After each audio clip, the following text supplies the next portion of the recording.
বিসমিল্লাহির রহমানির রহিম। আসসালামু আলাইকুম এভরিওয়ান। আজকে দুপুরে আমার হাজবেন্ডকে লাঞ্চ বক্সে কি দিব সেটা দেখাবো। সো এখানে আছে ভাত। আগে ভাতটা দিয়ে দেই, সাদা ভাতটা। বিসমিল্লাহ। সো দিয়ে দিলাম সাদা ভাত। তারপরে হলো দিব হলো একটু সরি, তারপরে দিব হলো একটু গরুর কলিজা ভুনা। দিয়ে দিলাম একটু গরুর কলিজা ভুনা। তারপরে হলো দিয়ে দিব হলো একটু ভেন্ডি ভাজি। ভেন্ডি ভাজি দিয়ে দিলাম। তারপরে দিয়ে দেবো একটু করলা ভাজি, কারণ করলা ভাজিটা খুব পছন্দ এই গলদা চিংড়ি দিয়ে। তো দিয়ে দিলাম একটু করলা ভাজি। তারপরে দিয়ে দেবো সালাদ। সালাদটা আমি সবসময় যে টিফিন বক্সের উপরে জায়গাটাতে দিই। দিয়ে দিলাম সালাদ।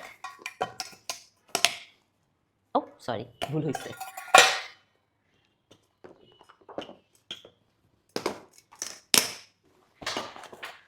তো এই যে আমার টিফিন বক্সটা এখন রেডি। এখন আমি টিফিন বক্সটা দিয়ে দিব। আর হলো আমার টিফিন বক্সের বাটি নিয়ে সবার অনেক কিউরিয়াসিটি। যেমন আমি এটা কিনেছি ইউনিমার্ট থেকে, ওই ছোট দুইটা কিনেছি হলো কোরিয়ার থেকে।